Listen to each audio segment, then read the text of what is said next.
defending our democracy, but I never thought it would be necessary to defend it from an attempted violent overthrow in our nation's own Capitol building. Well, I refuse to let anyone intent on instigating chaos or inciting violence deter me from carrying out my constitutional duties. You know, when my Army buddies and I raised our right hands, when the 45,000 troops in Arizona raised their right hands and swore to protect and defend the Constitution, we did not qualify our oath by saying that we'd follow orders only when the commander-in-chief was someone whose election we were happy with. Just like when every senator in this chamber was sworn into office, we didn't mutter under our breath that we discharge our duties only when it served our political interests or helped us to avoid the wrath of a petty, insecure, wannabe tin pot dictator on the precipice of losing power and relevance. No, there is no ambiguity here. Joe Biden won the election with a record number of votes. Republican officials nationwide confirmed those results, including in Arizona, as has judge after Trump-appointed judge. Even Trump's Attorney General admitted that the United States Department of Justice had not found widespread fraud that would have affected the outcome. Yet still, many of my Republican colleagues are asking us to ignore all of that. With no evidence of their own, they're asking us to ignore court rulings, ignore Republican election officials, and even worse, ignore the will of the people across this vast, great nation. By trying to overturn this election, they are placing more trust in Reddit conspiracy theories over the Constitution, proving that appeasing Trump is more important to them than protecting the most basic tenet of our republic, the adherence to free and fair elections. There's one thing I know, it's that my troops didn't sign up to defend our democracy in war zones thousands of miles away, only to watch it crumble in these hallowed halls here at home. Yet that is what this effort amounts to, an attempt to subvert our democracy, and in the process, it is threatening what makes America American. Because in this country, the power of the people has always mattered more than the people in power. That is the ideal that this nation was founded upon. That is why a few patriots threw some tea in Boston Harbor, why Washington crossed the Delaware, why suffragists were arrested a century ago, and why my friend John Lewis crossed that bridge in Selma in 1965. It is why millions spent a Tuesday in November standing in line, braving a pandemic to make their voices heard. Listen, this administration has always had an adversarial relationship with the truth. Trump always cries conspiracy, always foments chaos whenever something doesn't go his way. But today, we here in this chamber have the opportunity to prove that here in this country, truth matters, that right matters, that the will of the people matters more than the whims of any single powerful individual. I have no tea to throw in Boston Harbor tonight, and I regret that I have no rucksack to pack for my country, no Black Hawk to pilot,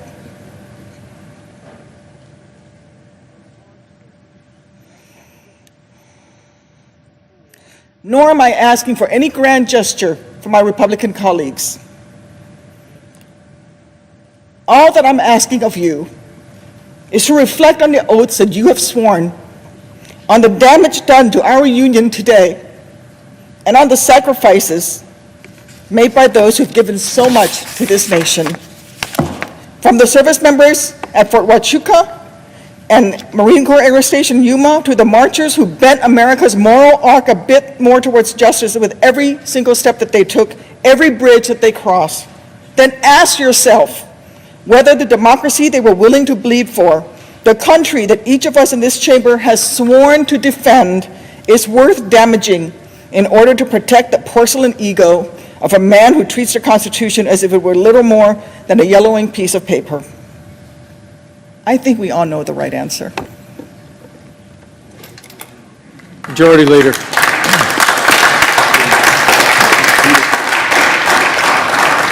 Mr. President, I yield up to 5 minutes to the Senator from Kentucky, Senator Paul. Senator from Kentucky. I wrote a speech for today. I was planning to say that I fear the chaos of establishing a precedent that Congress can overturn elections. Boy, was I right. Chaos, anarchy. The violence today was wrong and un-American. The vote we are about to cast is incredibly important. Now more than ever, the question is, should Congress override the certified results from the states and nullify the states' rights to conduct elections? The vote today is not a protest. The vote today is literally to overturn elections. We've been told that this is a protest, or this is about an electoral commission. No, it's not. It's about whether to seat the electors that have been certified by a state. It's not about an electoral commission. It's not about a protest. You can go outside if you want to protest.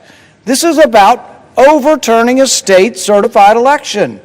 If you vote to overturn these elections, wouldn't it be the opposite of what states' rights Republicans have always advocated for? This would doom the Electoral College forever. It was never intended by our founders that Congress have the power to overturn state-certified elections. My oath to the Constitution doesn't allow me to disobey the law. I can't vote to overturn the verdict of states.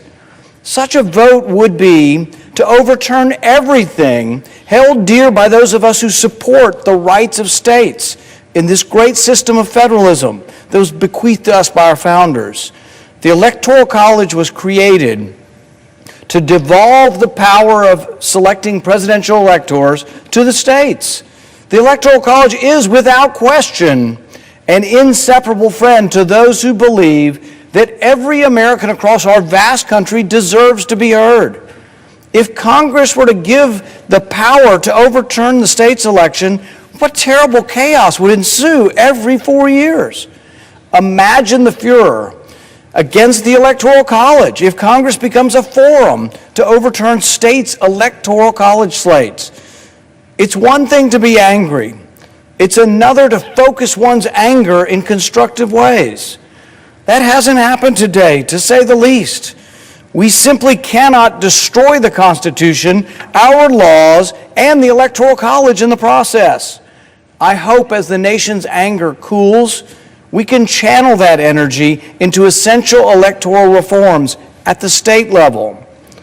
America's admired around the world for our free elections. We absolutely must fix this mess and restore confidence and integrity to our elections.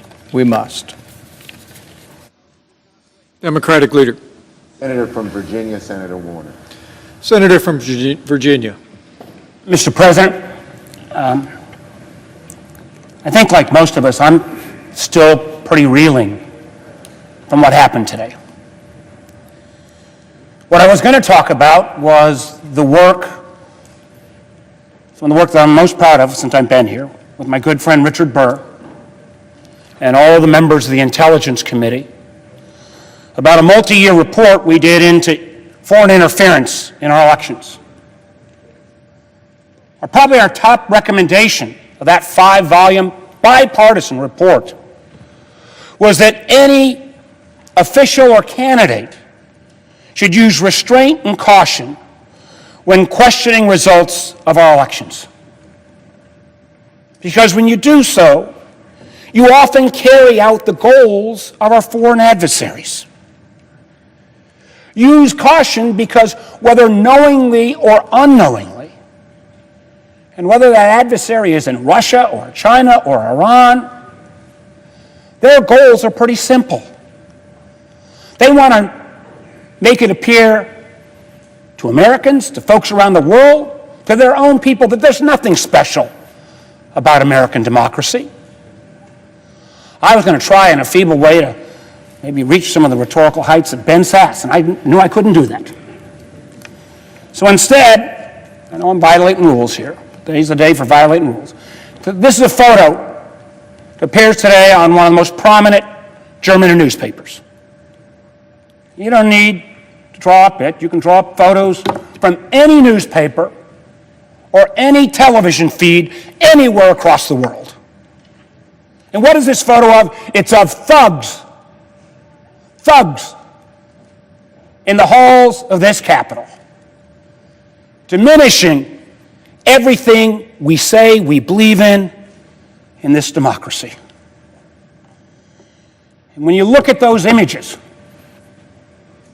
realize those images are priceless for our adversaries.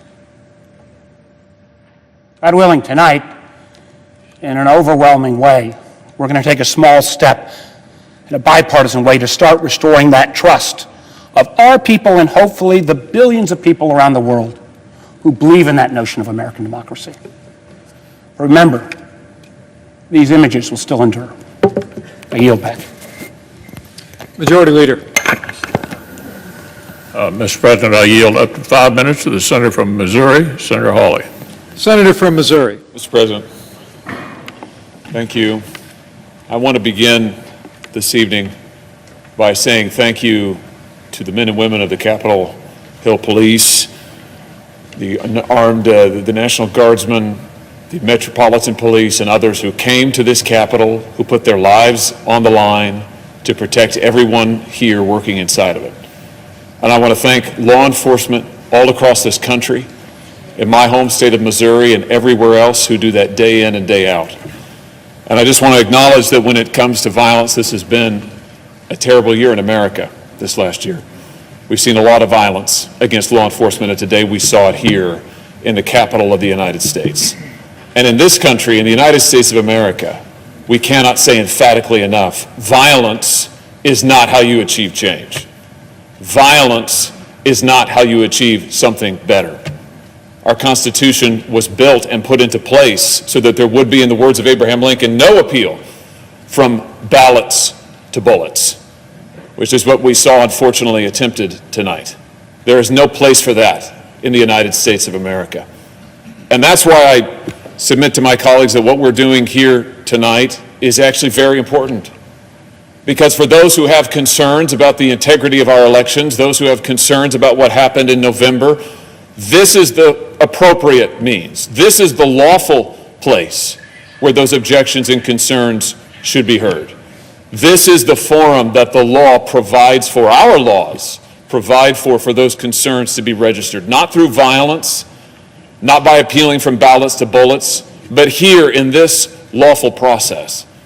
And so to those who say that this is just a formality today, an antique ceremony that we've engaged in for a couple of hundred years, I can't say that I agree.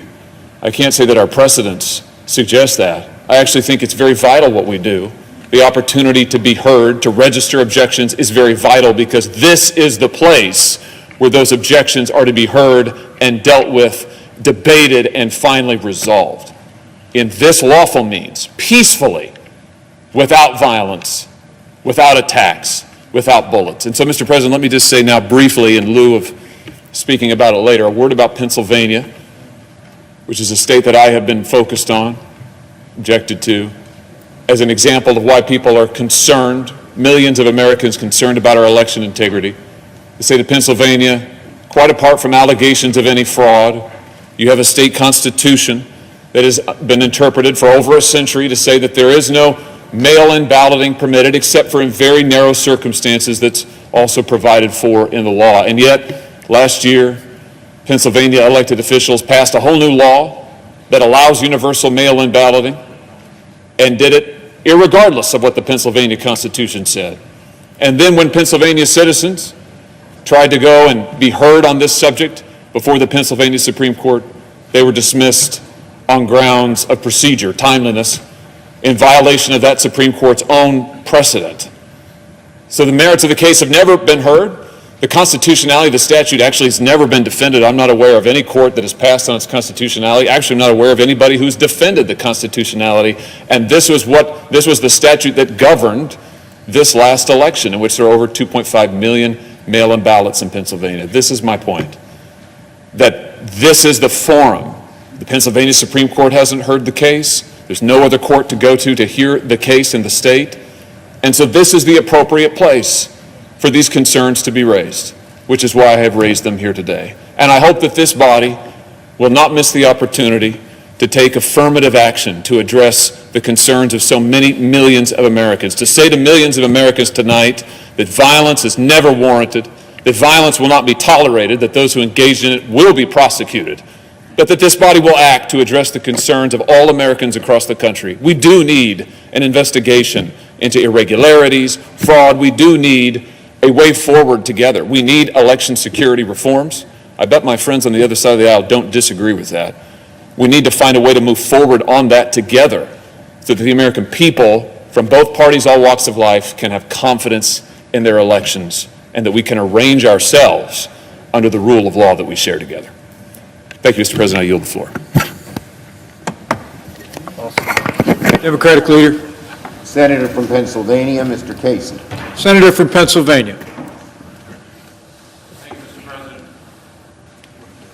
I rise tonight to defend the people of the Commonwealth of Pennsylvania, to defend the more than 6.9 million voters who voted in this election, and to condemn in the strongest possible terms this attempt to disenfranchise the voters of Pennsylvania based upon a lie, a falsehood. That same lie sowed the seeds of today's violence and today's lawlessness here in the Capitol.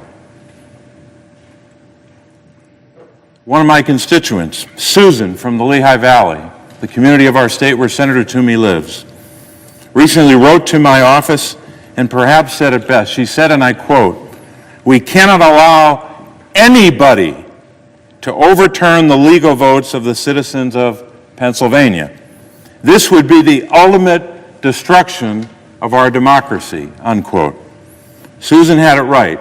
We cannot allow anybody, and she put that word in all caps, to overturn the legal votes of the people of our state.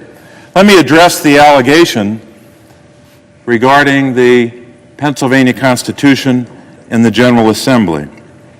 Somehow that the General Assembly didn't have the authority to enact no-excuse mail-in voting, that process for the people of our state. First, the law in question, Act 77, was passed in 2019 and was implemented without any serious question as to its constitutionality. The law was passed by a Republican-controlled General Assembly, House and Senate. It was only after the 2020 election, when it became clear that President-elect Joe Biden won Pennsylvania by a little more than 80,000 votes, did some Republican politicians in our state decide to challenge the constitutionality of the law. Second, Act 77 is plainly constitutional. My colleagues allege that the state constitution requires in-person voting except under limited circumstances. This is not true. While Pennsylvania lays out specific situations in which absentee voting is required, there is no in-person requirement in our state's constitution. The Constitution set a floor, not a ceiling, for this type of voting. Second, apart from the argument made by my colleague, there's bipartisan agreement across our state, at the local, state, and federal level, that our election was fair, secure, and lawful. On Monday, my colleague from Pennsylvania, Senator Toomey, wrote in an op-ed, and I'm quoting, "The evidence is overwhelming that Joe Biden won this election," unquote. There's simply no evidence to justify the outrageous claims of widespread voter fraud or election irregularities suggested by those seeking to overturn the election. 60 cases, court after court, all throughout our state and throughout the country, including the Supreme Court, dealing with this bizarre argument that we know is based upon that lie. In one court, the United States Court of Appeals for the Third Circuit, Judge Bibas, appointed by President Trump, he said, quote, "The campaign's claims have no merit," unquote. The United States, he said, has free and fair elections, which are the lifeblood of our democracy. Charges require specific allegations and then proof. We have neither here, unquote. So said Judge Bibas. Finally, Mr. President, a word about those election officials who did such work. These election officials all across our state, Republicans and Democrats, from red counties and blue counties, they did their jobs. They are patriots. And these objections are an attack on these Pennsylvania public servants. Give you one example. Republican Commissioner Al Schmidt, I should say, of Philadelphia. He wrote, and I said, and he wrote, as I will quote as follows, quote, "There really should not be a disagreement, regardless of party affiliation, when we're talking about counting votes by eligible voters. It's not a very controversial thing, or at least it shouldn't be," unquote. After Election Day, Commissioner Al Schmidt, his family and his colleagues were subjected to death threats simply because he was trying to do his job with integrity. It calls to mind, Mr. President, that great line from America the Beautiful, "O beautiful for patriot dream that sees beyond the years." These election officials, like so many of our patriots, we heard from Senator Duckworth tonight, a real patriot. These patriots did their job. Let's support these patriots. Vote against this objection. Majority Leader. I yield 5 minutes to the senator from Utah, Senator Romney. Senator from Utah. Mr. President, today was heartbreaking, and I was shaken to the core as I thought about the people I met in China and Russia and Afghanistan and Iraq and other places who yearn for freedom and who look to this building and these shores as a place of hope. And I saw the images being broadcast around the world, and it breaks my heart.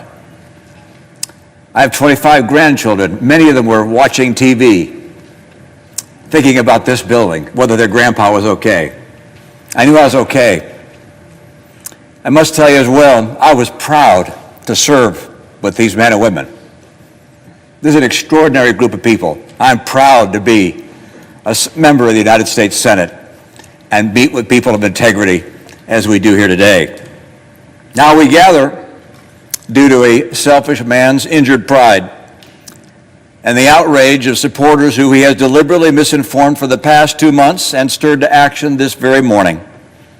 What happened here today was an insurrection incited by the President of the United States.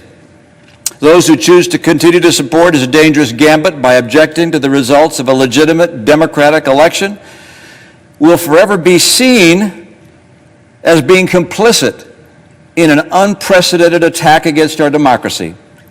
Fairly or not, they'll be remembered for their role in this shameful episode in American history. That will be their legacy.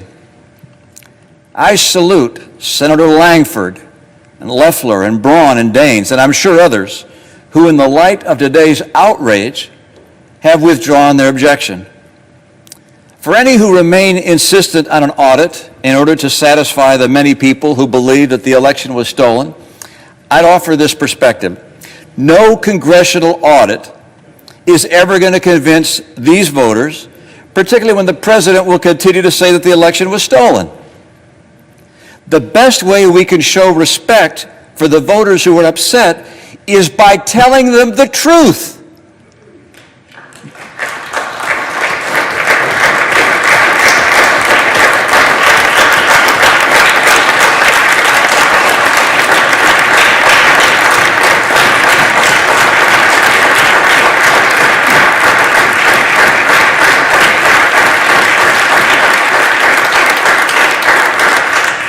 That's the burden. That's the duty of leadership. The truth is that President-elect Biden won the election. President Trump lost. I've had that experience myself. It's no fun. Scores of courts, the president's own attorney general, state election officials, both Republican and Democrat, have reached that unequivocal decision. And in light of today's sad circumstances, I asked my colleague, do we weigh our own political fortunes more heavily than we weigh the strength of our republic? the strength of our democracy, and the cause of freedom? What's the weight of personal acclaim compared to the weight of conscience? Leader McConnell said that the vote today is the most important in his 36 years of public service. Think of that. Authorizing 2 wars, voting on 2 impeachments. He said that not because the vote reveals something about the election, it's because this vote reveals something about us. I urge my colleagues to move forward with completing the electoral count, to refrain from further objections, and to unanimously affirm the legitimacy of the presidential election. Thank you, Mr. President.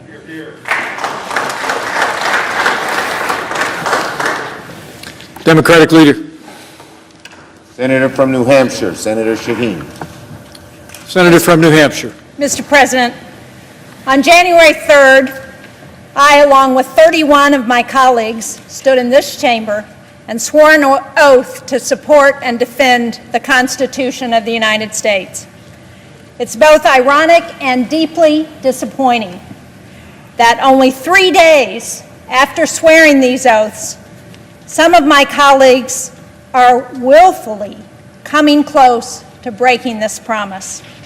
Since 1797, each U.S. president has peacefully handed over power to the next, and that will happen again on January 20th, when Donald Trump, despite the protesters today, the violence today, when Donald Trump leaves the White House at noon and Joe Biden becomes president.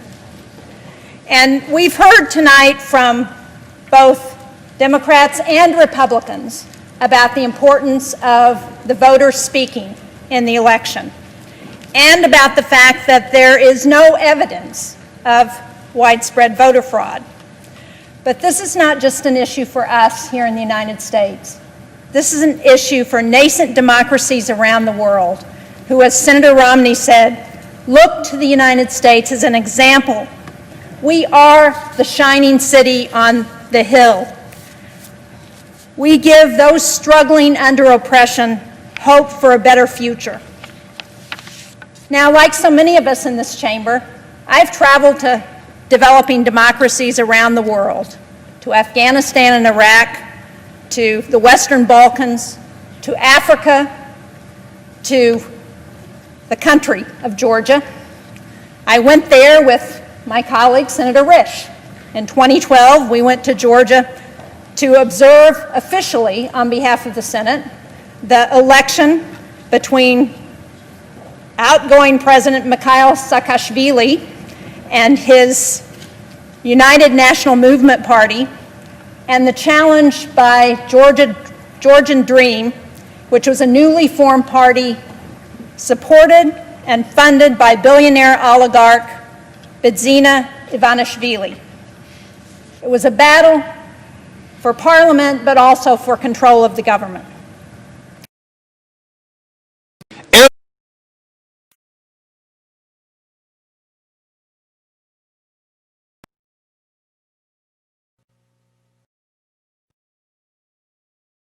There was real concern in the country.